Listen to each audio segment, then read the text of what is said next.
The Marvel Cinematic Universe is on the verge of its next big chapter.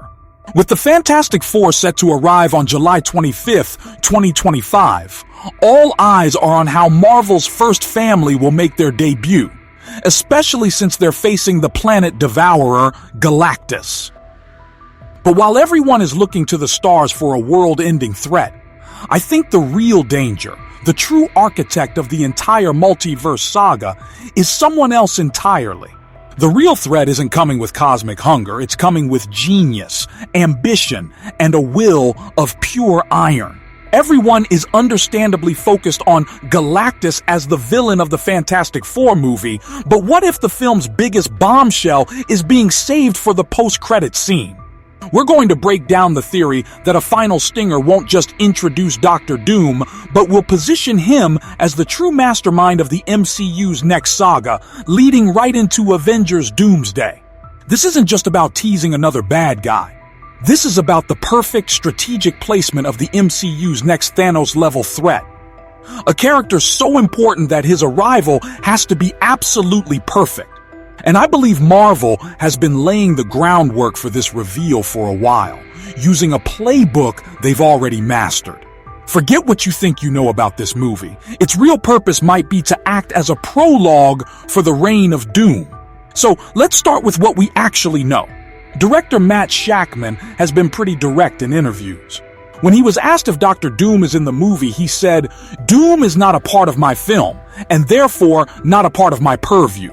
Now, on the surface, that sounds like case closed. But this is Marvel we're talking about. Not a part of my film is very specific language, and it leaves open a huge intentional loophole, the post-credits scene. This is a classic Marvel move. Post-credit scenes are often handled by different creative teams specifically to set up future movies. Think about the end of Ant-Man.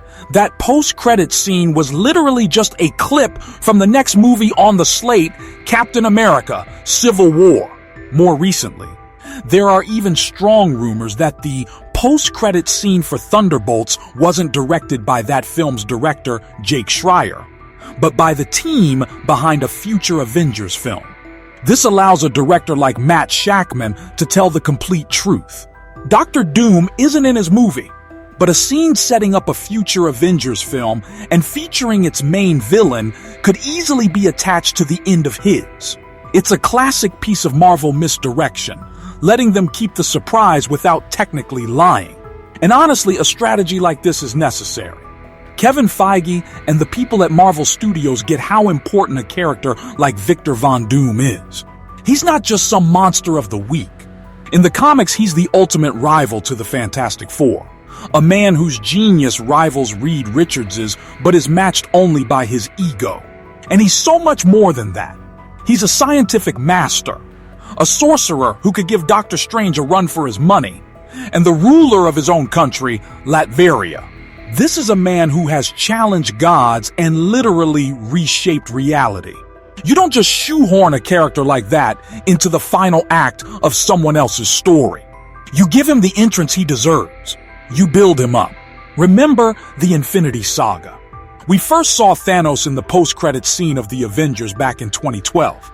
He was just a silent, purple threat, a promise of something worse to come. Then he popped up again in Guardians of the Galaxy and the post-credits of Age of Ultron. By the time Infinity War came around 6 years later, everyone understood the weight of his arrival. Marvel is playing the long game again. They've said Doom is being kept on the bench, but the Multiverse Saga is getting close to its finale. The Fantastic Four is one of the last stops before Avengers Doomsday. There just isn't much time left to wait. Teasing him now, at the end of his greatest enemy's first film, would be the perfect callback to the Thanos strategy. It establishes him as the saga's true villain without hijacking the story of Galactus. It's the most logical, strategically sound move Marvel could possibly make. Okay, so let's move from the why to the how. This is where we have to wade into the ocean of online rumors and industry chatter, and it's important to remember that most of this is just speculation. But when you start connecting the dots, a pretty compelling picture starts to take shape. The man who played a futurist billionaire in a suit of armor returning as a tyrannical monarch in a suit of armor.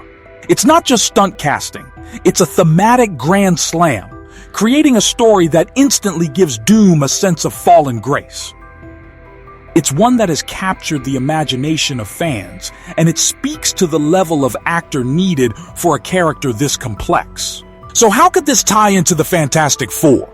This is where the online leaks come into play. For months, persistent rumors have described a specific post-credits scene. The details change a little depending on where you look, but the core of the rumor is always the same. The scene involves Dr. Doom and Franklin Richards, the son of Reed and Sue. In one popular version, Sue Storm is in a nursery with her son. She turns away for just a second, and when she looks back, a man in a green cloak holding a metal mask is standing over the crib. We don't see his face, but the implication is absolutely terrifying. A scene like that would be powerful for a few reasons. First, it makes Doom an immediate, personal threat to the Fantastic Four's family. Second, it targets Franklin Richards, who, in the comics, is a reality-warping mutant and one of the most powerful beings in the entire Marvel universe. A Doom who already knows about Franklin's potential is a Doom who is thinking on a multiversal level. According to these rumors, Doom's master plan might involve using Franklin's power, which is exactly what he did in the 2015 Secret Wars comic, where he used Franklin's abilities to help create his own reality, Battleworld. Now let's connect this to another breadcrumb from the rumor mill, a supposed post-credits scene for Thunderbolts. The Excelsior apparently arrives on Earth 616. This has led to some fascinating fan theories. If the Fantastic Four's home universe is destroyed by Galactus, which seems like a real possibility, what if Doom hijacks their ship to escape, maybe with Franklin Richards? This would explain his arrival in the main MCU timeline and what drives him. He wouldn't show up as a conqueror, but as a refugee. A very well-informed refugee who has seen a universe die and is obsessed with stopping it from happening again, no matter the cost. He could even pretend to be an ally, warning Earth's heroes about Galactus and incursions, all while secretly manipulating them to achieve his true goal, total power. All right, we are officially deep in the multiversal rabbit hole, connecting threads from all over the MCU. If you're digging this kind of breakdown, do me a huge favor and hit that subscribe button. We're always sifting through the latest rumors and comic lore to figure out what's coming next. Subscribing is the best way to make sure you don't miss our future videos on Secret Wars and the X-Men. Now, let's get back to the blueprint for Doom's rise. To really get why this Dr. Doom theory is so compelling, you have to look at the comics that have clearly inspired the entire Multiverse Saga. Jonathan Hickman's epic run on Fantastic Four and Avengers, which all led to 2015's Secret Wars. This isn't just a bunch of stories, it's the definitive modern saga of the Marvel multiverse, and its fingerprints are all over the MCU. And at the center of that whole epic is one man, Victor Von Doom. Hickman's run portrayed Reed Richards and Victor Von Doom as two sides of the same coin. Both are geniuses. Both are driven by a powerful belief in their own intelligence, and both are trying to solve the universe's biggest problems. The difference is their philosophy. Reed believes in teamwork, family, and hope. Doom believes humanity is flawed and chaotic, and the only way to achieve true peace is for one superior mind, his own, to take control. Great villains always believe they're the heroes of their own story, and nobody embodies that more than Dr. Doom. Hickman's story is all about incursions, alternate universes colliding and being destroyed, which is the exact crisis happening in the MCU. In the comics, Reed Richards forms the Illuminati to try and stop it, but they make compromises, and in the end, they fail. But you know who succeeds? Dr. Doom. While the heroes are scrambling, Doom, with help from Molecule Man and Doctor Strange, comes up with a plan that is both horrifying and brilliant. He takes on the all-powerful beings causing the incursions, steals their power, And when everything is destroyed, he salvages the broken pieces of dead universes and forges them into a single new reality, Battleworld. On Battleworld, he's not Dr. Doom anymore. He is God Emperor Doom. He is the law. He saved what was left of reality, but he erased free will to do it. This is the core of his character. A savior who is also a tyrant, a hero in his own mind who is a villain to everyone else. This comic storyline lines up perfectly with the post-credits theory. A Doom who escapes a dying universe would arrive on Earth 616 with one single-minded goal: to get enough power to stop it from happening again. That's where his interest in Franklin Richards would come from. That's why he might hunt down other reality warpers like Wanda Maximoff or America Chavez. He's not just grabbing power for fun, he's doing it because he believes he is the only one smart enough and strong enough to make the hard choices necessary to save all of existence. To him, the heroes and their morals are just getting in the way. This is why starting his MCU story as a manipulative refugee would be so perfect. He can play the part of a dark, tragic reflection of Reed Richards, maybe even earning the trust of some heroes. He could share his knowledge of cosmic threats, making himself seem indispensable, all while he's secretly gathering resources and planning his master stroke. When he finally shows his true colors in Avengers Doomsday, it won't feel sudden.